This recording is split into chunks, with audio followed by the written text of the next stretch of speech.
yet again to another episode of Women in Business. I'm Doreen Kemcha and we're live on Smart 24 TV. Now, we've been following a couple of sessions, series, episodes on women in tourism. And we're very keen on finding out the inspiring journeys of those key players that are within this particular niche. On set today, we have an amazing, amazing gentleman and an amazing lady, and they're going to take us through their awesome business. People, listen, because this is something that you can pick something from and start right at your door, wherever you are. Welcome, Mr. Bernard Mujudi, CEO, MD. I don't know what you prefer to be called. He's the founder for Nyunguya Mawe, as well as accomplished poet at the moment, writer. Thank you, thank you. We are following you. To the creative world, that's how we are. We never stop. Delighted to meet you. Thank you. Pleasure. And then we also have Olivia, who actually carries out the managerial duties for Nyunguya Mawe, which is also a great destination for domestic tourists. We're delighted to have you. Oh, thank you. It's a pleasure.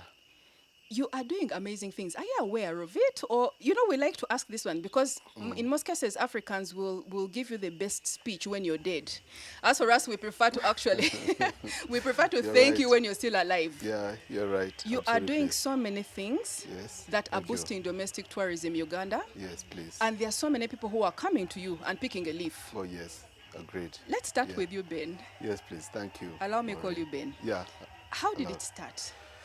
Because this is beyond creative. Oh, yes. Thank you so much for the wonderful, and also choosing to be with us this evening. Yes. We are glad at Nyunguya Mawe Forest Park in Bulindo, in the place called Chitukutwe, which we have made people to learn how to pronounce it. Before it was not even known anywhere. It's still a struggle. Yes, and Chira is now attraction. We've led domestic flows here, and because of our facility here, the place has developed quickly. But let me ask, is it how you started? You started with that vision, that dream? Yeah. Yes, we started way 18, 16, I think 17 years ago. As a family, we wanted to do farming. By then, this was not a reachable place, by the way. It was a forest here with monkeys. It was a natural forest with monkeys, with the small paths, and the roads were not passable. I remember very well coming in with my wife, and she couldn't come out of the car. She was scared of the monkeys, and they were eating guavas. They were everywhere. Then me being the adventurous one, I said, no, let me walk down the whatever and see. And that is how it all started. But then, even then, we did not think that in less than 20 years, this place would be marketable. Because the place we were looking for was for a gestation period of 20 to 30 years, towards our retirement, probably. Yeah. And then we started slowly. But being the tree farmer that I was, I realized that, this place wouldn't be easy with agriculture because of monkeys. You don't do maize, you don't do pawpaws, you don't do... You won't have yes. So I said, no, why don't I do the forest? Why don't we plant trees? And then the story began. Yes. Yeah. And way down the road, it's a gem. It's a gem that you cannot imagine. Yes. And alongside the way, we realized that there was unmet need. People, the town had lost the green. Forests have been cut down, have been developed, and you know very well. The parks, all of them are gone, but people are still yearning for nature. Let me get this straight. Yeah. Because and this is where you'll guide us, Olivia, okay, as we talk about those different opportunities and the challenges, just as Ben is talking about this, all right? Because you started it off as a tree planting venture. And then later on, as the trees, you literally what you did, you came and threw your trees there and said, let them just be there as I grow older with my wife. Yes? As an investment. And then something happened along the way. You realize that, people miss the greenery that used to be here. Yes. Let us do something what was that something that immediately came to you? All right, yeah, something before Olivia comes in, I think she's going to do it even better, I know, Yes. is that along the way, COVID came. This is a COVID startup, by the way, largely, Yes. as in terms of the cottages and all the infrastructure is COVID startup. When COVID came, I had just finished my MBA, and one of the papers I did was a workspace. It was supposed to provide a workspace for the creative economy. Yes. You know, service offices, Yes. but negotiate the rate with turn the lobby areas for hotels, which used to be lobby, internet cafes and all that, and make them workspaces, Yeah. service them, have shared revenue with the hotel managers, and Yes. then people can access cheap working offices. Yes. Because young people do not have capacity to hire offices or to rent offices Yeah. per square meter in dollars. Yes. They want to work for 1 hour and they go away. Yes. Have those meetings, go Yes, back. yes. And then COVID came. My concept couldn't go, but then I said, but I have one creative space which I can make a creative hub for musicians, Yeah. for the creative economy, because I'm a writer, I'm a poet, I'm a published poet and all that. Yeah. I write a lot of stories, I contribute to columnists, I'm a columnist. So I zeroed on this concept. I said, like, do campfire so people can come and sing and tell stories along campfire. Yes. Then, hey, cottages came in because I'm a tree farmer. I harvested trees and there were so many offcuts. Instead of throwing them, why can't you turn them into, construction materials? Yes. Hey, then people started coming and say, oh, no, campfire, we need something to drink. Then, hey, music came into the woods. Yes. Hey, everything.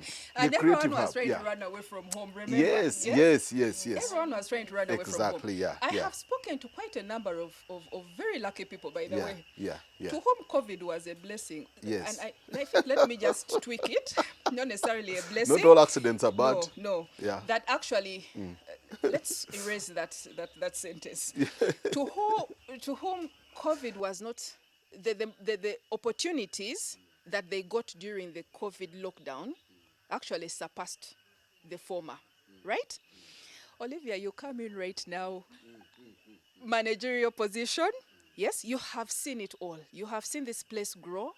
You have seen what has been happening throughout. And you are the one at the helm of this ship. You are literally the captain of this ship. A woman in tourism, pushing domestic tourism.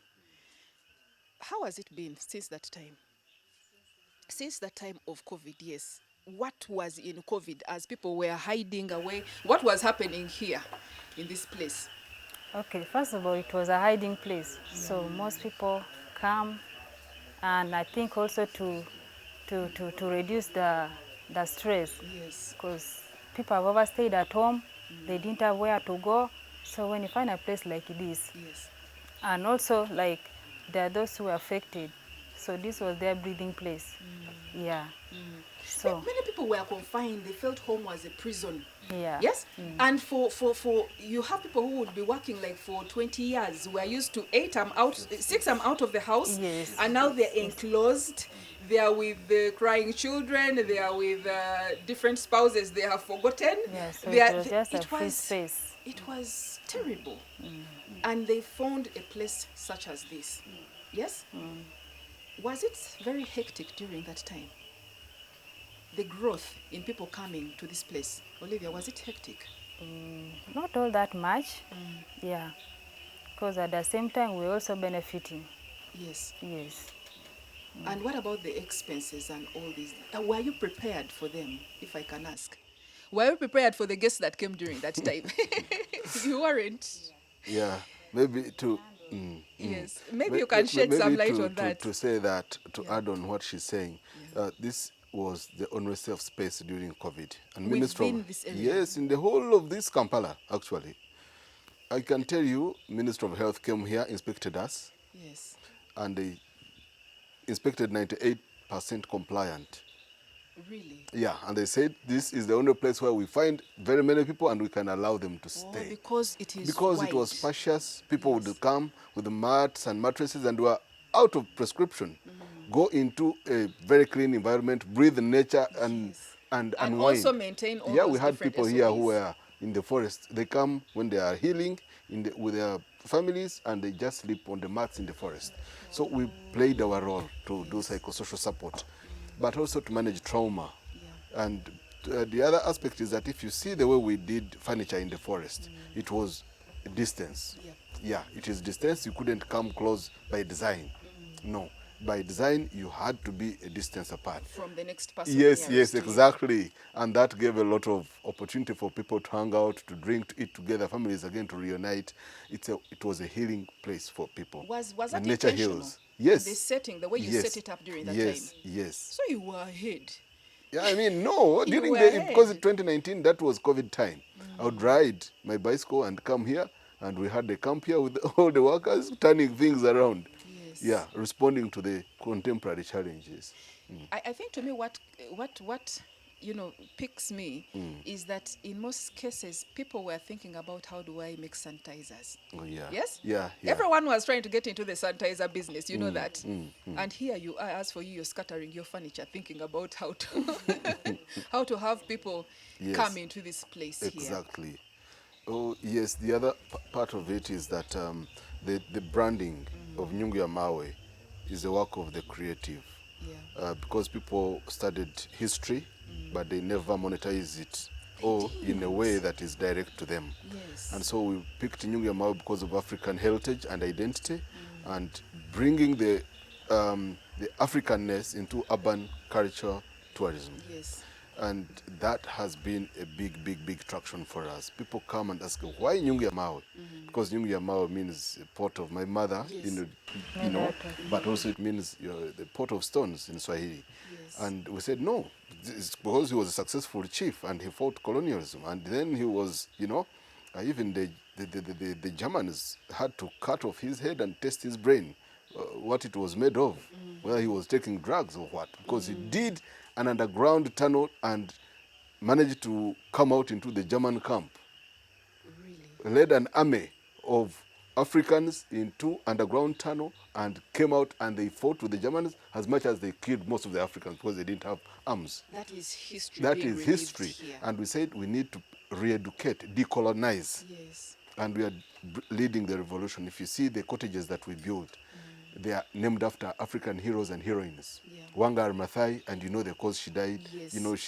She died of cancer, but cancer out of the fight she was putting up against destroying nature. Yes. Probably manifesting into cancer.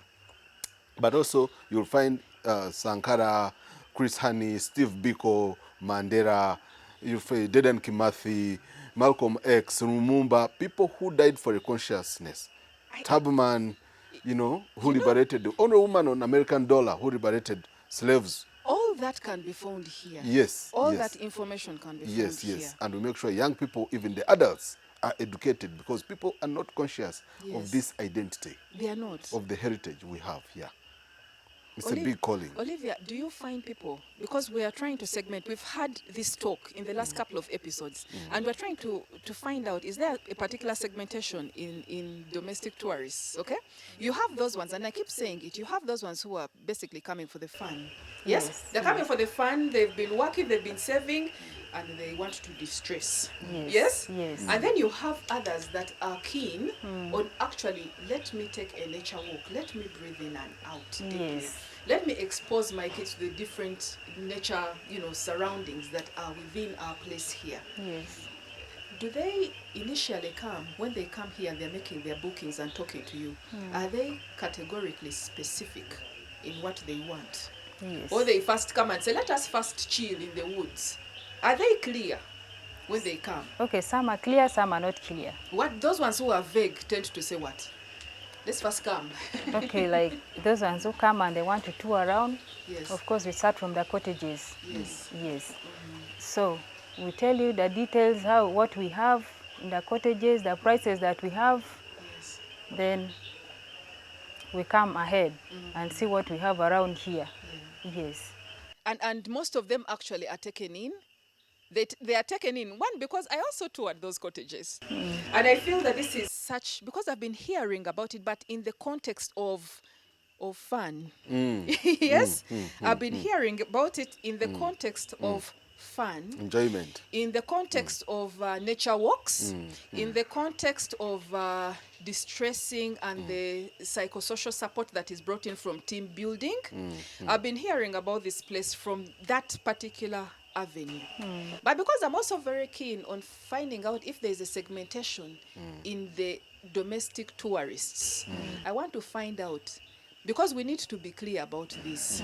If they say there's an increase in domestic tourism, who exactly are those people? What are they looking for? Are they looking for another clubbing area? Yes? Are they looking for other places where they can learn? Or you have the client coming in, not very sure, just saying, I want to go out to Goingewa. Yes?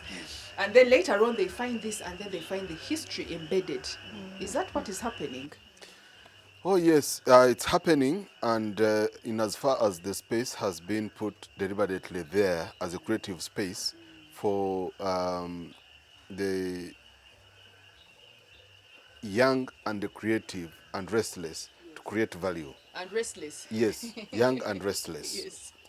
We've given this space for the, for the green jobs. Just as I speak now, effective tomorrow, we have Ndeku and Nyama Choma festival. Young people came together and we guide them on conceptual framework on how to organize themselves conceptually, how to attract funding brands, and then we give them free space. Free space. Free space. Yeah, and they do mobilize social capital. They go around because they're good at social media. Yes. They drive the traffic, and then Yes. you share the revenue. What's wrong with that? That is not bad. It's not bad, and you create jobs in the process. There, we have around 30 people who are going to do nyama choma roasting, and these are outsourced, not from here. All that employment. Yes, trickle employment triples down. You create more jobs. At any one moment, we create more than 200 jobs per week. Yes. There are those who are going to do Rolex. There are those who are going to, they are supplying chicken. There are those who are supplying pork. They are supplying Irish. They are supplying fish. And these are young people. Yes. And the border, if you want to cause a war now in Ichira, Yeah. talk about Nyunge Mawe, because the income stream for the borders more than tripled. But we help, yes, we know that one is inevitable. It adds on carbon emission, but we have a forest. We suck the carbon, at least from border burning, people coming here. It cuts down on the It carbon cuts down.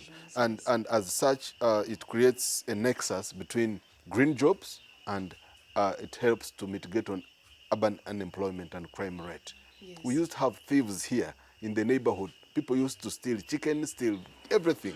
But from the time we became active and we allow these people to come and participate in some of these activities, you will see they will be the ones directing vehicles, where to park, where to, I can take you. You go to Nyunge Mawe, we shall lead you. Well, then they make money.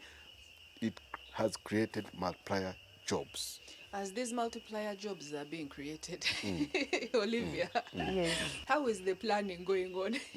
Because you are at the head, yes? You're the helm of this Yeah, ship. she's the chief. How is it working out? Because at the end of the day, what they want is profits, yes? But also as they cater for the other, the trickle downs, the employment, the social development, all these different things. Are you making profits? Is it growing? Is it growing, Olivia?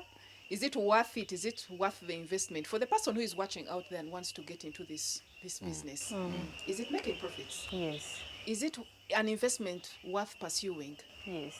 I want to know those particular days. Let's talk about it candidly. I want to talk about those particular days whereby you have anticipated that there's going to be traffic coming in, and then maybe they are not. The It rain doesn't come comes. up. The rain comes. And then I know for sure there are other days where you have underplayed it and said maybe 50 may come, and then the next day you have 200. How do you manage? Because those moments must be so stressful. How do you manage as a manager? Okay, for the ones that are coming, maybe they tell you we are 50, then they come when they are 100.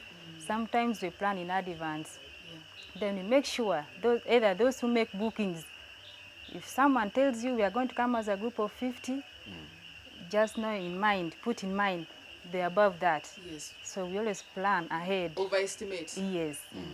Then those ones who come, they tell you maybe we are 50, then they come 20. Yes. Okay, we still provide them what they want. We give them the best service that they want.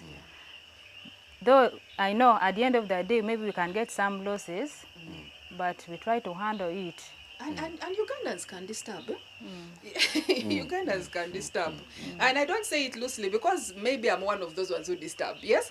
Because one, they will tell you we are coming 50, then there is a problem that happens along the way, and they will not even communicate earlier. Yes, I found myself And once all of them or will need twice. food at the same time. Yes. 50 people, they want to be served at the same time. Yes. And they don't want to eat a buffet. They want a la carte. Oh, So how do you create magic in the kitchen where you have immediately. traffic of that nature and yet you are serving others? Yes. Yeah, we've had instances where people come and grab the chef Are you out of the sure? kitchen. I ordered fast.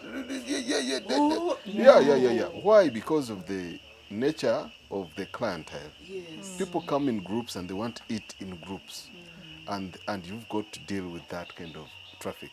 But Yes. much more importantly is that we've created outdoor other, You nyama outsource. choma, and pizza, here and there. If you want, you are feeling very, very tough. There's a buffet. You can, offset that pressure with alternatives. Yes. Yeah, and that's very, very important in the hotel industry and service industry. Yes. How do you deal with the diverse, customer and clientele needs within a competitive environment? Someone comes and says, okay, if you cannot, we are gone. And you can't see 20 clients moving away. It haunts you throughout. And this is where I'm asking Yeah. Olivia, how do you handle that stress?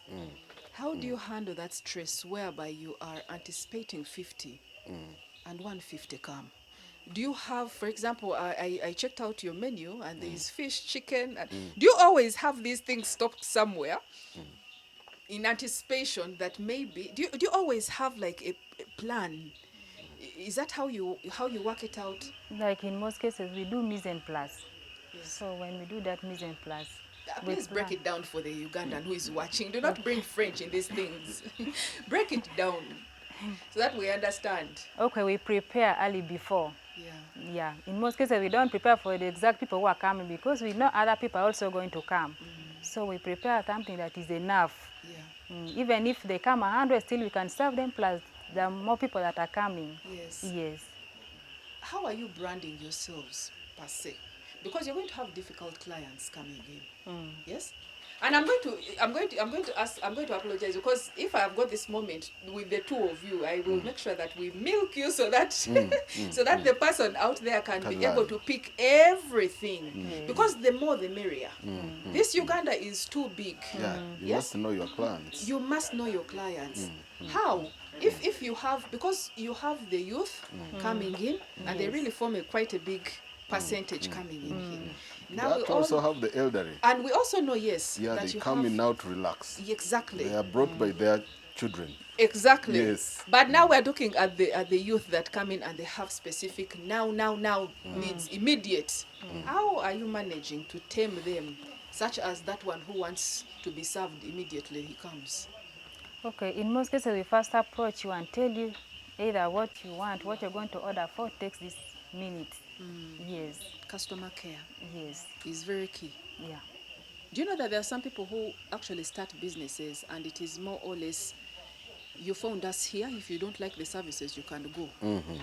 Is that happening here as well? Let's be open. No. Because I would think that with the clientele that is coming in on, this and that, entitled. you can afford to chase away some. Is Huh? that what works? No! We try. You try to make sure everyone is catered Yes. for. Maureen, you know what? Yes. We don't have a lot of clients compared to how it was during COVID. Now. Yeah, because so many places have opened up if it comes to drinks or food options and all that. So people who come now are people who are conscious and they want to be in the forest. Yes. That's the niche for Nyingi Mawe. Yes. We are very conscious that even the next neighbor, however much ambitious they are, they cannot plant a forest and tomorrow it Immediately. grows. Yes. Yes. And that is something which we position ourselves as strong Yes. into. So we know that our clients want So forest which is safe, well tended, gives that forest experience. So we've maintained the walkways, we take them, you'll find signs, keep walking, walk Yes. this forest, love the wild. We know the consciousness of our clients and they want to be organic. And so even our food, the so-called fast food, you'll find a lot of greens on them. Yes. 30% must be green, even if it is chips. You'll find fish, it will have gravy. We have options for boiled fish, the Something whole fish, healthy. something healthy Yes. that brings up the experience. And we have a very nice buffet, Yes. which is very organic. Our food is locally sourced from farmers within the neighborhood. Yes. This place is typical farming. And Yes. our yams and what are not toxic because not. the swamps this side do not still get the unpolluted. Nachivubo swamps. They are not the other side. Yeah, very organic. So what we are trying to say is that yes, we must know our proposition is that we should be accessible and affordable to our clients. And we find that most of our clients and even local domestic tourists, the percentage for international tourists is very minimal. Yes. It is not even 10%. Really. Yeah, 90% or 95% is local tourism. Yes. Because it's a social enterprise by design. To create, we don't charge entrance fees. We allow people to come in. People ask every day, how much do we have to pay to enter? It's a Because no, that is for what free. they're used to. Yes, That is what they're exactly. used to. Yeah, exactly. So Yes. we put this as a public space. It's no longer the private space. And our clients are stakeholders. They have a right to demand ABCD. They even tell us what to do. In this pond, put fish. I know where there is cheap They fish. don't tell you what Yeah, to do. yeah, they tell give you you. feedback. Yeah, they give you feedback. feedback. Oh, now improve it here. This one. No, I think if you did this, I've ever traveled here. I found this. You can improve it by this. That is nice. It's so wonderful when you let people own value. Is that what the feedback is? Yes. Improve the housing, improve every everything. and you take it in good faith. Yes. Yes? Yeah. Very. You note this and then the next time you tell them please come back and you will find this. Is that what you do, Olivia? Yes. Yes? Yes, What are 'cause those we do- notable areas? Just two that they have always been stressing or saying, can you please bring this, please bring this. Those two areas as you communicate, as you engage them. Okay, maybe sometimes they can say we want this drink. Yes. Then you say, okay, it's out of stock maybe. Yeah. Then someone, the variety of yeah, you drinks. give someone a feedback form, someone writes and tells you, this and this drink, we want it here. Next time when we come back and we don't find it, we shall never come back here. So obviously you have to provide it. Yes. Yes, and they will call you to confirm. Yes. Yes. To the person watching this, please listen in, okay? We are very keen, women in business, very keen on mentorship linkages, but you must be inspired by every different guest that we bring here. Because there is something that we are doing, something unique. So many of us have been planting trees. Do you know how many trees we have scattered all over? And then you first leave it there because you're protecting your land. And yet there are others who are actually milking and getting monies from this. Please keep glued to this. We're going to take a very short break and we'll be right back after this message.